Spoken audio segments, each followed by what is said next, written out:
Olá, está no ar mais um TV Câmara Entrevista. No programa de hoje nós vamos falar sobre publicidade. Tramitam aqui na Câmara de Vereadores 2 projetos de lei que tratam sobre o assunto. Para falar sobre essas propostas, está comigo o autor das matérias, vereador Mendes Ribeiro, e o deputado estadual Marcelo Van Hatten. Sejam bem-vindos ao programa. Vereador, falamos então sobre a primeira proposta que trata sobre a normatização, das propagandas então veiculadas no transporte coletivo e seletivo da capital. Queria que o senhor explicasse um pouco o que prevê essa matéria. Satisfação participar do programa, Luciane, e poder dividir esse espaço com esse jovem e brilhante deputado que vem fazendo um grande trabalho na Assembleia. Bom, esse projeto, ele busca regulamentar a publicidade nos ônibus e lotações. Hoje, nós não temos isso regulamentado pela lei municipal.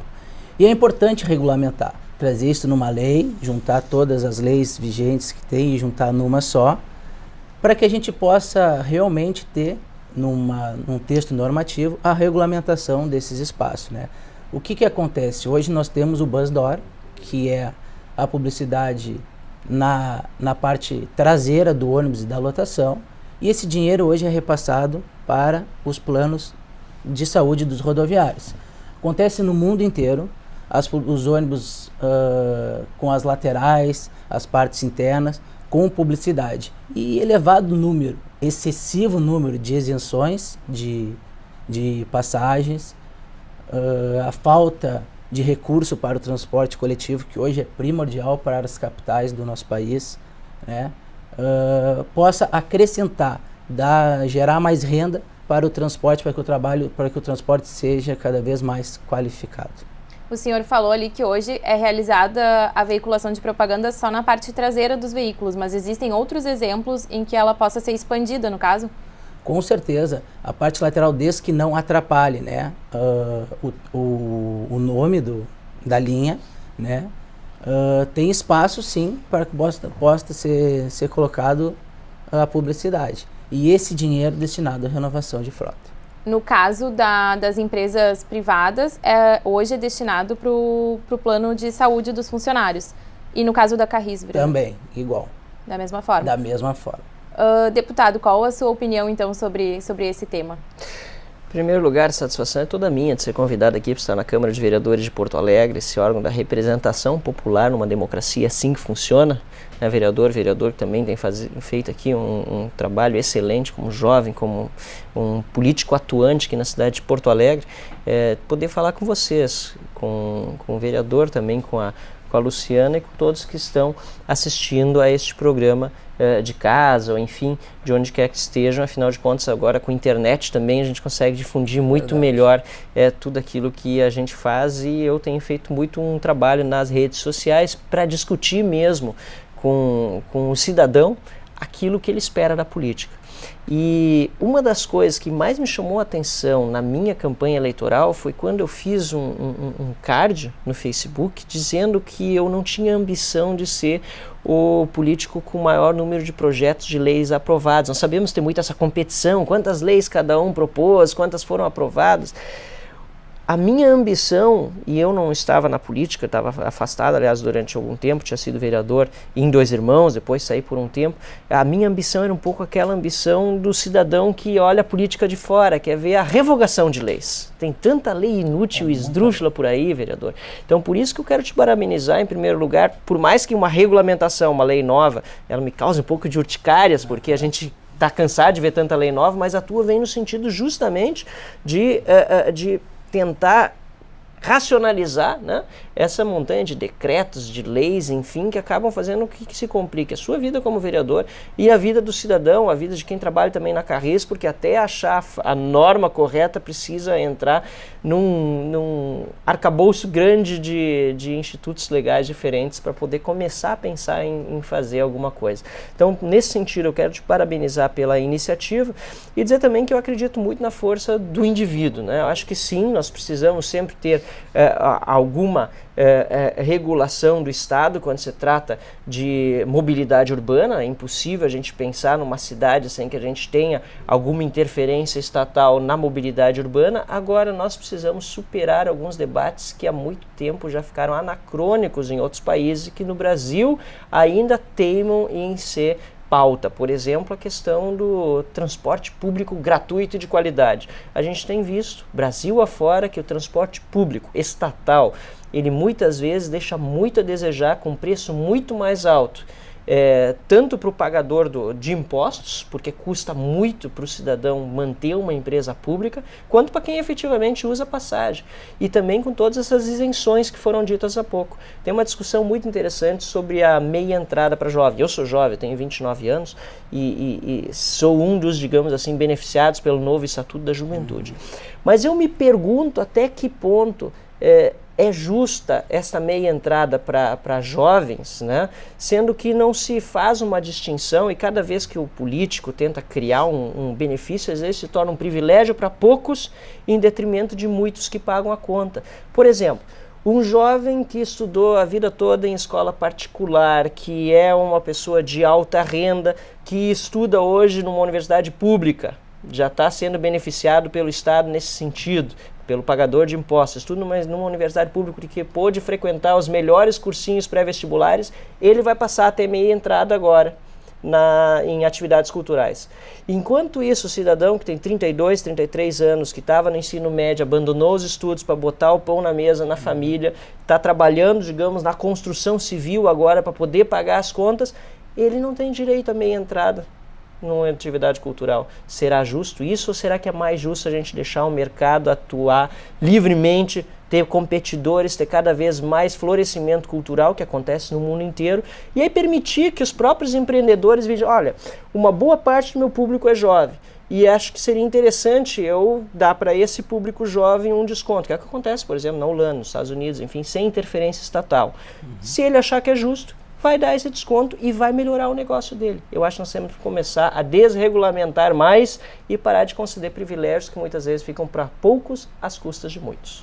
Certo. Vereador, o senhor comentou que esse seu projeto ele ainda está sendo analisado, né? Ele ainda está passando por mudanças, né? Não tem ainda uma previsão de votação e nem tem ele todo estruturado ainda para dizer o que pode, o que não vai poder na publicidade aqui dos veículos. Pois é, Luciana, não tem ainda. Eu estou tratando isso de forma clara, transparente com a PTC, pois eu faço parte do governo, sou da base do governo e eu quero contribuir com o governo, eu não quero trazer prejuízo ao governo, eu quero contribuir. E no momento que eu puder contribuir, eu estou à disposição para ser chamado. Hoje a IPTC é responsável por fazer a fiscalização desses anúncios. A IPTC que faz esse anúncio, ela que controla, né, todo o transporte coletivo em Porto Alegre. Foi mudado agora os layouts também de publicidade, parece que eles mexeram nos layouts, eu também estou alterando isso, porque eu botei números, né, que tu pode botar, então eu também estou alterando isso, para que a gente possa fazer um projeto que seja bom para o governo, mas principalmente bom para os usuários. E o senhor já chegou a avaliar assim, como é que funciona a questão da demanda, de se existem muitas empresas hoje interessadas nesse tipo de publicidade, como é que funciona? Pois é. Para as empresas eu acredito que seria fantástico, né? Ainda mais depois que teve uma lei aprovada pelo colega Paulinho Motorista, que todos os ônibus, 100% das frotas novas tem que ter ar-condicionado. Eu acho que ajudaria muito, né, deputado? Imagina, hoje a publicidade controla um grande mercado, né? E o dinheiro que entra para as empresas de transporte coletivo, esse dinheiro seja para aquisição de novas frotas. Acho que poderia ajudar muito o sistema como um todo. Deputado, além da questão, né, da publicidade no transporte público, existe toda a questão do mobiliário urbano, né? Como o senhor acredita que isso tenha que ser trabalhado com o objetivo de trazer lucro também para a administração municipal? A questão da publicidade, ela é voz corrente, na verdade, nos países mais desenvolvidos. Anda no metrô em Londres, tem publicidade. Anda num ônibus em Amsterdã, tem publicidade do lado de dentro, empresas podem promover seus produtos. Aliás, interessante inclusive, que na Holanda, isso é um detalhe fora do processo, mas tem a ver com mobilidade urbana e com energia renovável, todos os trams, que eles chamam, que são os bondes modernos na Holanda, eles usam energia renovável vindo da incineração de resíduos orgânicos, enfim, nas centrais de reciclagem de lixo e de incineração, né? Então, é muito interessante a gente observar que essa discussão ela está muito avançada em outros lugares. São Paulo, por exemplo, entra no metrô também de São Paulo, tem propaganda, enfim, como é importante isso justamente tanto para o governo, que acaba arrecadando, ou para a concessionária, que está prestando um serviço e que, se no caso for uma concessionária, não for do governo, se ela consegue lucrar com propaganda, ela pode cobrar menos da pessoa que está utilizando o serviço. Afinal de contas, ela está recebendo uma fonte de receita diferente daquela que é a fonte de receita do cidadão que está utilizando o serviço todo dia. É tão bom para o governo, portanto, como também para as empresas que estão divulgando seus produtos num período de crise econômica. Imagina você, tem um espaço dentro de um coletivo, dentro de um ônibus, pena que nós não temos metrô em Porto Alegre, uma promessa de anos aí já do governo federal, né, vereador, e até agora nós não vimos uma expansão até do metrô que nós temos, que vem só até o mercado público. Mas, de qualquer forma, nos ônibus, nos coletivos, as empresas, sobretudo as pequenas, poderem divulgar os seus produtos no momento de crise econômica é uma oportunidade fantástica para muitas pessoas que estão ali, muitas vezes, só olhando no celular, não estão com muita coisa mais para fazer no trajeto até o trabalho e que podem, portanto, acessar produtos no mercado que hoje está em crise, mas que precisa ser o quanto antes ressuscitado, né, praticamente. Certo. Vereador, de um lado a gente falou aí da normatização do que vai ser veiculado no transporte. De outro, nós temos uma proposta aí de transparência, né? Um projeto de lei que trata mais sobre a transparência, que seria a administração pública informar quanto custa, né, cada tipo de peça publicitária. Queria que o senhor explicasse também essa sua segunda matéria. Essa matéria foi copiada do deputado Marcel. Inclusive, vi pelo jornal e no mesmo momento que eu vi a matéria, liguei para procurar para ver se eu poderia botar aqui em Porto Alegre também, né? Porque transparência é uma coisa que diz respeito muito à minha família. Quando meu pai foi presidente da Comissão Mista de Orçamento, ele criou a transparência no orçamento de Brasília. As pessoas só sabiam dos valores depois da obra executada. Quando o pai assumiu a comissão de orçamento, todos os empenhos a população poderia acompanhar para onde estava sendo destinado. E a administração precisa avançar. Quanto mais transparência, mais avança, né, deputado? Então é um projeto extremamente importante. Ele parece simples, ele é curto e simples, mas não é. Ele ajuda as pessoas a fiscalizarem, os órgãos fiscalizadores a fiscalizar. E as pessoas estão necessitando cada vez mais de transparência. Transparência hoje é o que as pessoas mais querem do governo. Saber onde coloca o dinheiro que elas contribuem, porque esse dinheiro, na verdade, é da população. Então, é extremamente importante. A Prefeitura tem um orçamento previsto para 20 milhões em 2016 de publicidade, né? E as pessoas vão saber o quanto a Prefeitura gasta com publicidade. Claro que tem matéria extremamente relevante, tipo campanha de saúde, campanha de vacinações, publicar os seus trabalhos, os grandes projetos. É importante, mas as pessoas têm que saber o quanto é gasto naquele material vinculado. Certo. O senhor, então, deputado, que fez a primeira proposta, né, que nem o vereador falou que fez aí, se espelhou na sua matéria, por que o senhor sentiu a necessidade de fazer essa proposição?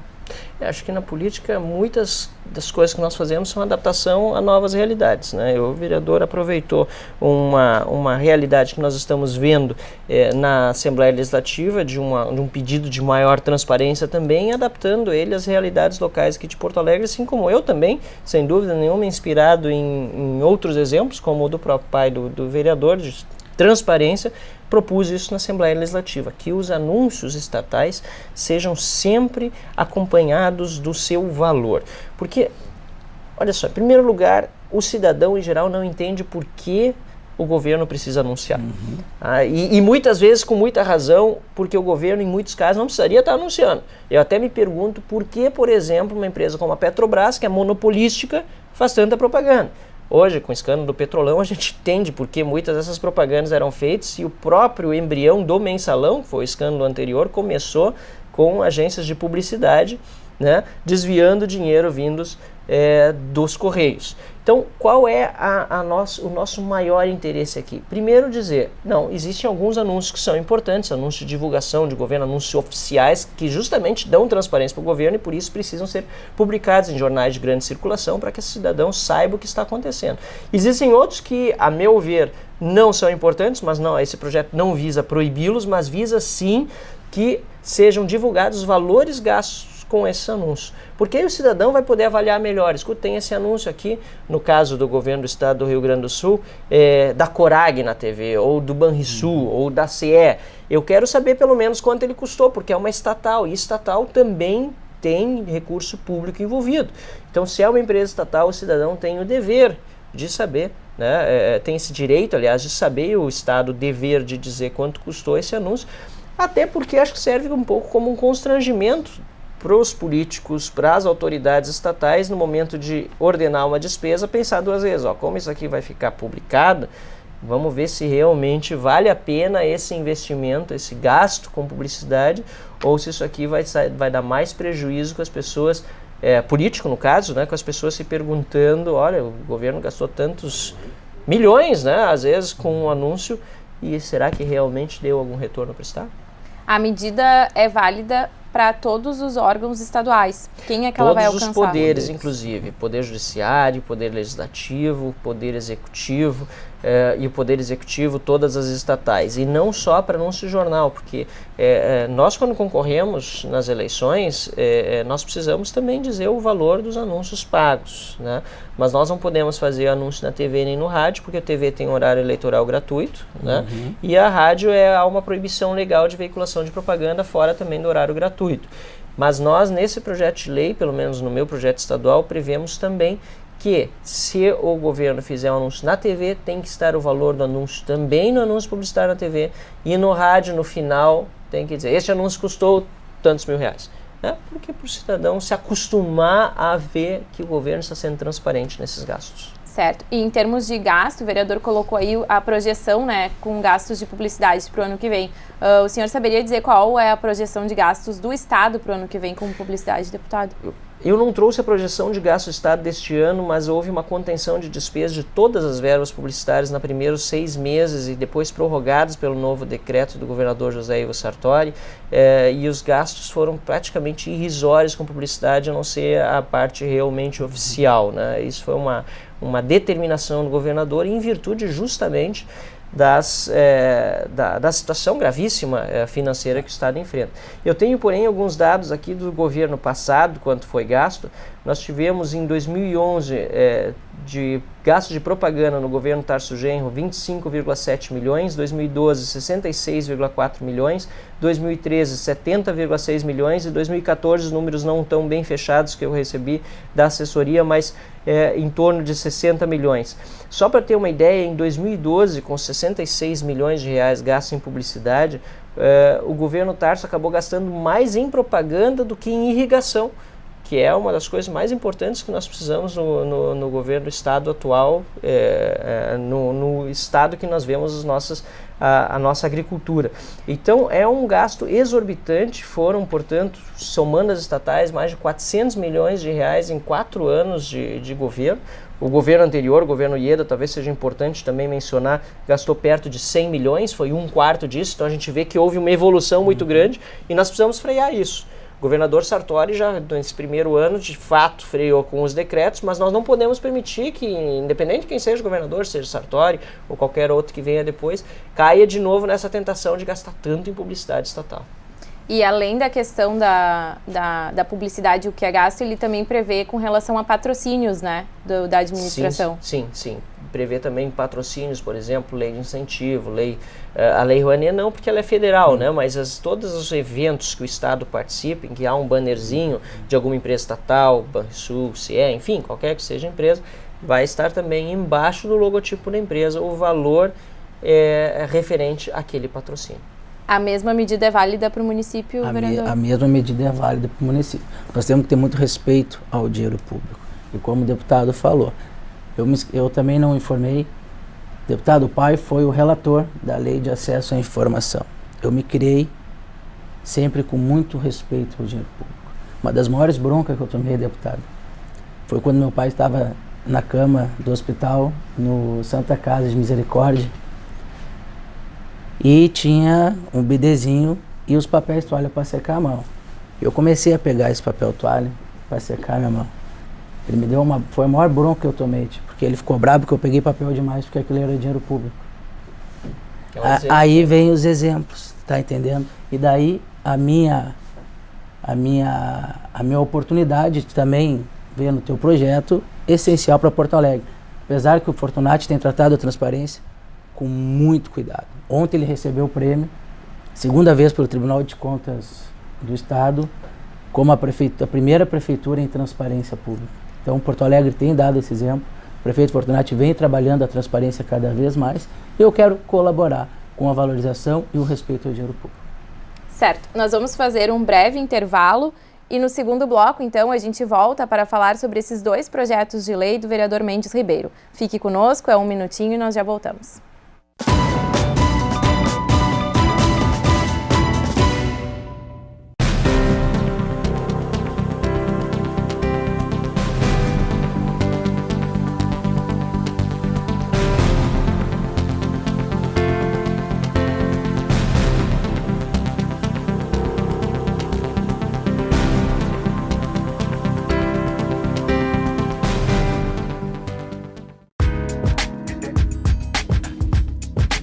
Localizado no centro da cidade, o Chalé da Praça 15 é um tradicional ponto de encontro, por onde já passaram várias gerações.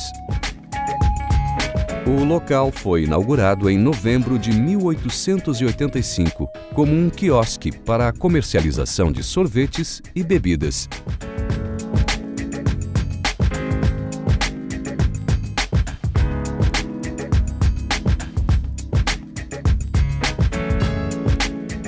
Em estilo bávaro, com traços de Art Nouveau, o chalé foi fabricado em estrutura de aço desmontável, madeira e vidro. A edificação é composta por 2 pavimentos, totalizando quase 200 metros quadrados de área construída. Até hoje, os lustres e ladrilhos são os originais.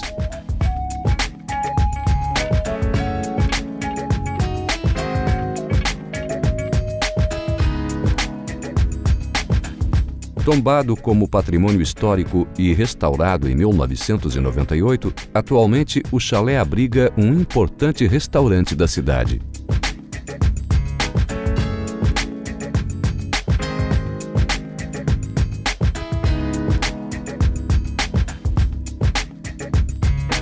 Quando passear pelo centro da cidade, dê uma passadinha na Praça 15 de Novembro. Pare e admire a beleza do lugar. E aprecie as especialidades do chalé num agradável happy hour.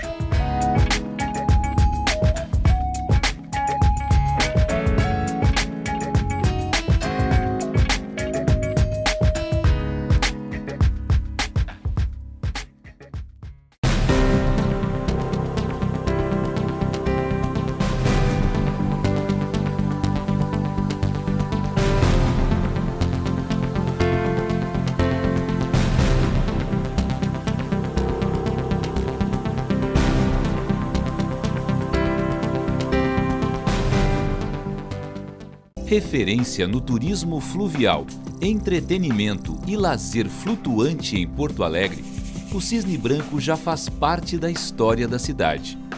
O percurso começa no Cais do Porto e apresenta as principais ilhas da região.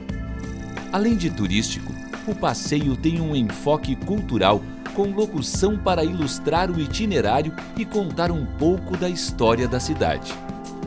Para namorar ou simplesmente se divertir, o trajeto à noite também pode ser uma boa opção. A programação noturna oferece jantar e boate, abertos entre as 9 da noite e as 2 da madrugada. O Cisne Branco percorre o Guaíba em direção à Zona Sul. Durante a navegação, é possível ainda desfrutar da única pista de dança flutuante do estado. No itinerário para a zona sul da capital, o visitante pode participar de almoço no barco com duração de 2 horas.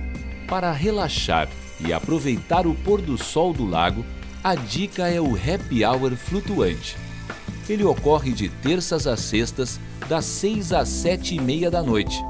No passeio, é possível também viajar ao som de bandas ao vivo ou com peças teatrais. Aliado à diversão, o Cisne Branco tem um projeto de educação ambiental.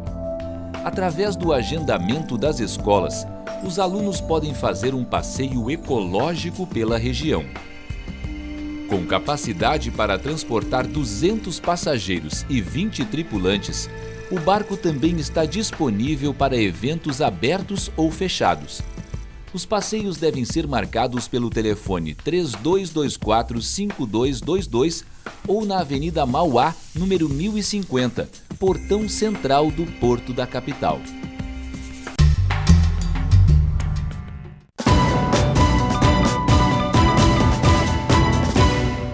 O TV Câmara Entrevista está de volta. No programa de hoje falamos sobre publicidade e transparência na administração pública. Vereador, falando aí sobre ferramentas de transparência, né? O que existe hoje aqui no município de Porto Alegre? Existe o portal da transparência na prefeitura, né? Onde a prefeitura expõe os gastos da administração. Eu conheço o site A Transparência, né, da prefeitura. Sabe de algum outro link da prefeitura de transparência? Na Assembleia Legislativa nós temos também um portal muito completo com os valores, por exemplo, de todos os gastos que são feitos pelos gabinetes dos deputados, né, desde a cota parlamentar, quanto utilizou, quando pode utilizar. Então, no Poder Legislativo também tem essa ferramenta, assim como tem no Poder Executivo aqui de Porto Alegre. Acho que sempre tem que haver avanços nessa área, né? Quanto mais a gente souber o que está sendo gasto pelo poder público, melhor a gente vai poder controlar. E acho que esse é uma das grandes causas da crise política que nós vivemos, é esse distanciamento que o público tem, do público, eu digo em geral, das pessoas, do cidadão, com o que acontece na política, porque é tudo muito pouco transparente em geral, e nós estamos tendo um ganho com as redes sociais, com todo esse acesso à internet que hoje proporciona ao cidadão um maior controle sobre os gastos. Eu, no meu gabinete, por exemplo, eu sinto muito isso, porque quando eu me propus a ser candidato a deputado, eu já dizia que seria extremamente transparente, muito austero. E eu sinto que as pessoas têm cobrado isso de mim, e eu tenho conseguido dar retorno porque eu tenho conseguido demonstrar que, por exemplo, nomeei metade dos assessores a que teria direito, porque nomeio apenas aquelas pessoas que vão cumprir uma função determinada dentro do gabinete. Não é uma questão de número, né?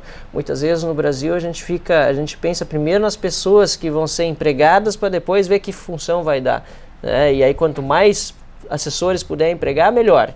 Esse é muitas vezes o pensamento do político tradicional brasileiro. Não podemos fugir disso, é o que o político tradicional pensa.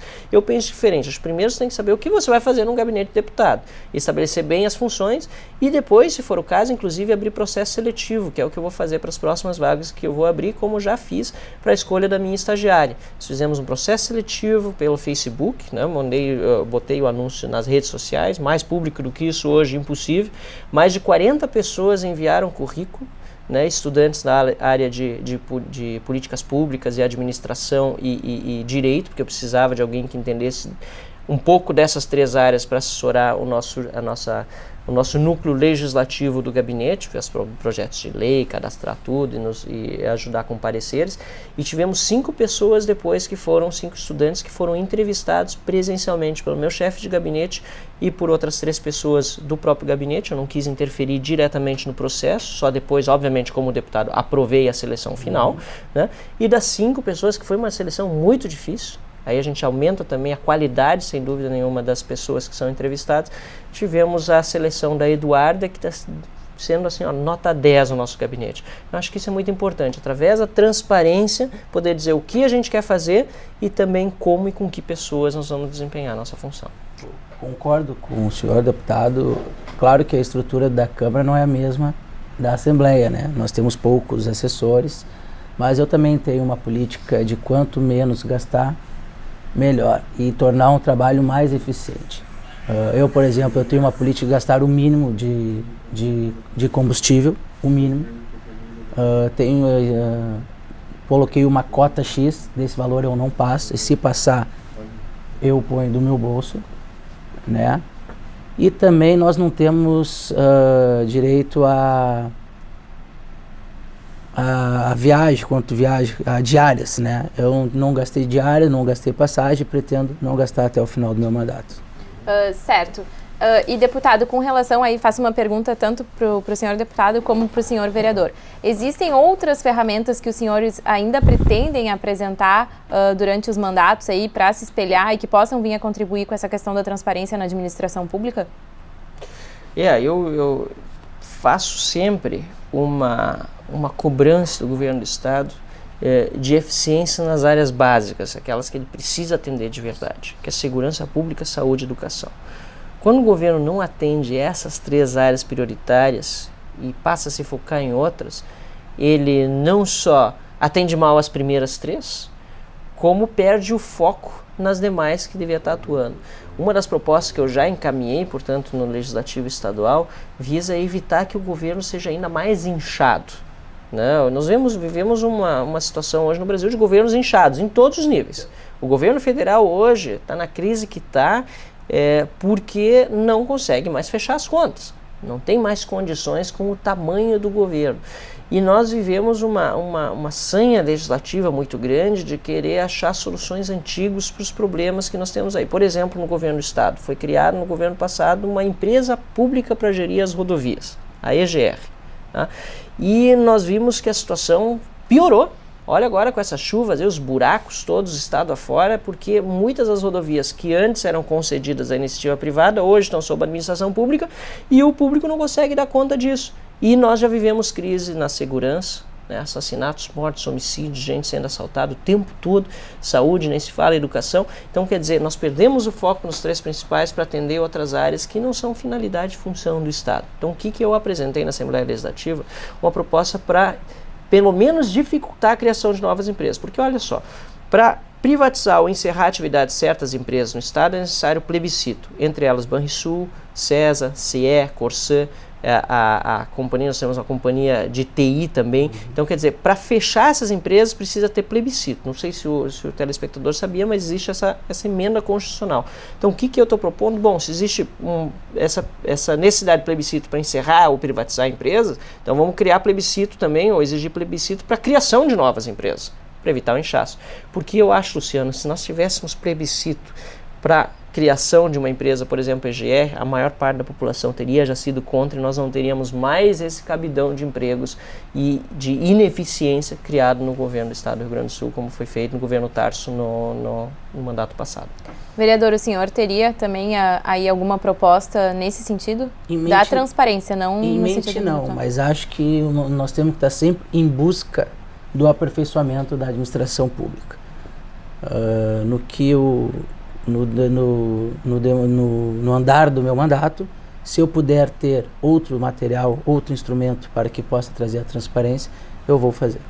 Falando sobre a sua proposta, projeto de lei, então, ele tem alguma previsão de votação aqui na Câmara de Vereadores? Eu quero ver se vai para a Comissão de Justiça ainda essa semana, né?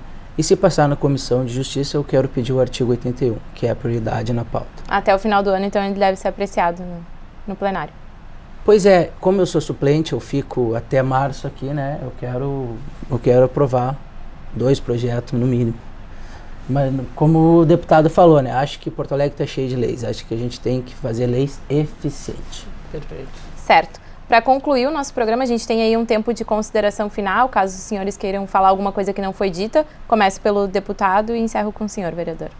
Tá bem, muito obrigado mais uma vez por essa oportunidade que a gente tem aqui de falar um pouco sobre esse projeto que vai ser tão importante para garantir mais transparência nos anúncios públicos ou publicitários de órgãos públicos, em todos os poderes. Né? É importante repisar isso, né? Não é só para o Poder Executivo, mas também Poder Judiciário, Poder Legislativo e para todas as estatais. E eu tenho a a ambição de aprová-lo este ano também ainda na Assembleia Legislativa. Está com a relatoria do deputado Alexandre Postal, do PMDB, que é o líder do governo e que já demonstrou ser simpático à ideia. E eu percebi em todas as bancadas uma receptividade muito grande, inclusive na bancada de oposição, né? Eu tenho um posicionamento muito claro, quem me conhece sabe que eu tenho as minhas posições muito bem definidas, mas nesse caso eu percebi realmente um apoio praticamente unânime. Unânime de quem falou comigo, não falei com todos os 55 deputados, mas todos com quem eu conversei, independentemente de partido, e aí sim de praticamente todos os partidos, disseram que eram favoráveis ao projeto. Afinal, quem é que pode ser contra a transparência hoje em dia, né? Esperamos que seja aprovado nesse ano. Certo, vereador? Agradecer a oportunidade, a presença do deputado Marcel, de a gente poder expor o nosso trabalho. Independente de partido A ou B, nós temos um objetivo comum, né? Que é trabalhar para as pessoas, em prol das pessoas, e da cidade, do estado e do país em que vivemos. Então, agradecer a oportunidade de poder expor uns projetos dos nossos mandatos, né? E poder levar conhecimento ao público. Certo, eu queria agradecer a presença de vocês no programa de hoje, agradecer a sua audiência aí de casa também, e o TV Câmara Entrevista fica por aqui. Até a próxima semana.